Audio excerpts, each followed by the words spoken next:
Guys, we're continuing our Christmas theme videos, and today we're going to make the gravy. Now, here's the deal. A lot of effort, 2 or 3 days beforehand, saves so much hassle on the day. So Tones, we're going to have a quick look at what we got going on here, alright? We've got beef bones. That's why I keep telling you I want you to go to your butchers when you're buying your beef, build up a good relationship with them. And this is what we're looking for. You see the marrow fat in here, Tones? This is what contains the natural gelatinous ingredient that will thicken our gravy. Okay, some beef bones, and we've got about a dozen chicken wings or so. Don't worry, it's going into our stock, but that's also going to be our dinner for tonight. And then what you want is just a selection of any kind of veg. We got carrot, we got leeks, we got parsnip, we got a little bit of onion, and garlic is all in there, and sorry, and a stick of celery. Okay, so I'm going to talk you through. Here's what we do, Tons. We're going to put these beef bones in the oven for 30 minutes to 45 minutes. Okay, so what's that? Sit down, stick them in the oven, go watch Coronation Street. When Coronation Street's finished, come and get them out, okay? So these will have gone nice and brown and crispy. That's going to give us the colour on our gravy. After that, we're going to add in our chicken wings, okay? And then we're going to sprinkle it with tomato puree, and then we're going to sprinkle that with a little bit of flour. And then we're going to put that back into the oven for another episode of Coronation Street, or Emmerdale, or whatever the hell we're on to at this stage now. So for another 30 minutes. 30 minutes the bones, take them out, add in everything else. 30 minutes in again, boom, into the oven. Now, classically what we would do then is we would take out the tray and we'd put all our veg in and we'd add the water and we'd put that back into the oven. I don't want anybody doing that because it can be a bit dangerous and a bit heavy.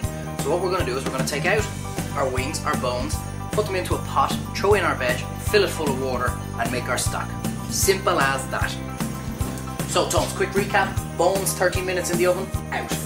Chicken wings, flour, tomato puree, back in for another 30 minutes. Okay, if you are celiac, okay, if there's somebody in your family that's celiac, don't put in the flour and be careful with the tomato puree. Some tomato purees are not celiac friendly, okay, so just skip out those bits and we can thicken it later on. I'll show you exactly how we can thicken it later on. We've now taken it out, Tones. Have a quick look over here. Just got into the pot with all the veg, okay, and that's going to come up to the boil. So now what we do as well, skin on, it doesn't matter, let's right. Here's what we do. Cut 2 big onions in half, straight into a frying pan, upside down. This is going to sound bizarre, but what we're looking to do is to literally burn the crap out of those onions on this side, okay? When they go black, we're going to pick them up and put them into the stock. And again, that's for our colour and for our flavour. Simple little stage, but it makes such a difference in the end result. So after about 2 minutes, literally just pick them up straight into the stock pot. Right guys, so we have this on about literally 2 minutes. Just turn it upside down there.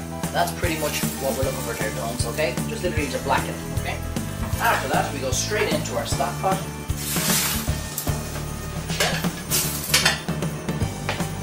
Now,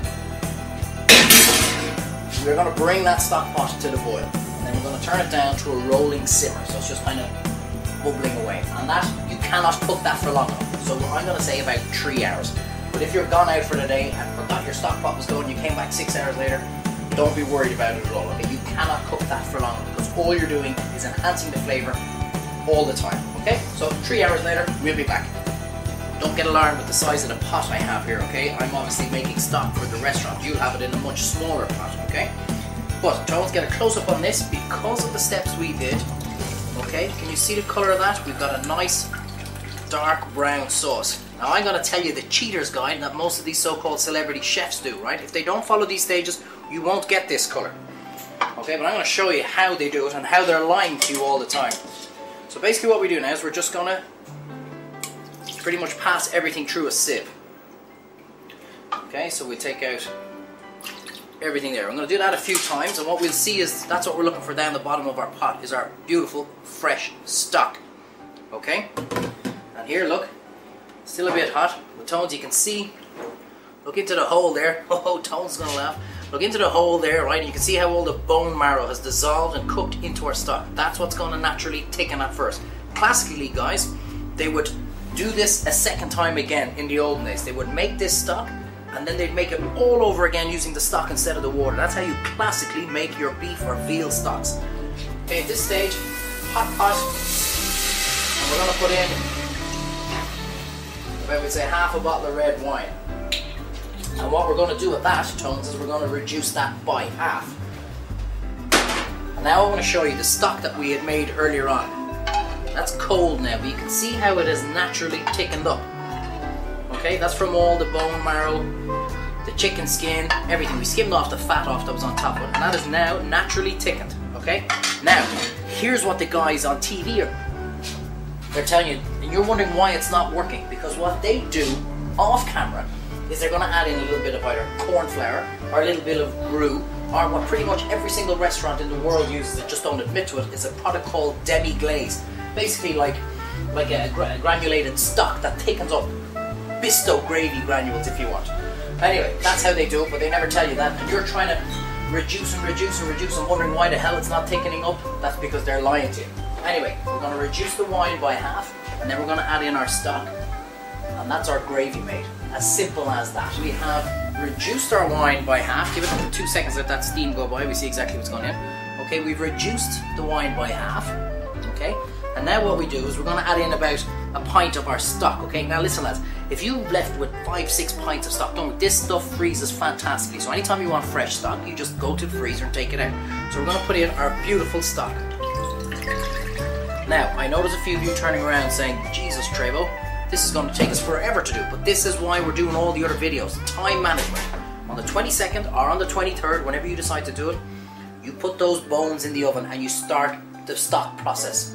Then you come back and then you're going to do your stuffing and you're going to do your veg and you're going to do your everything. So while your stock pot is just sizzling away there, you're going to have everything done. 4 or 5 hours work, 3 or 4 days beforehand is going to save you so much stress on the day.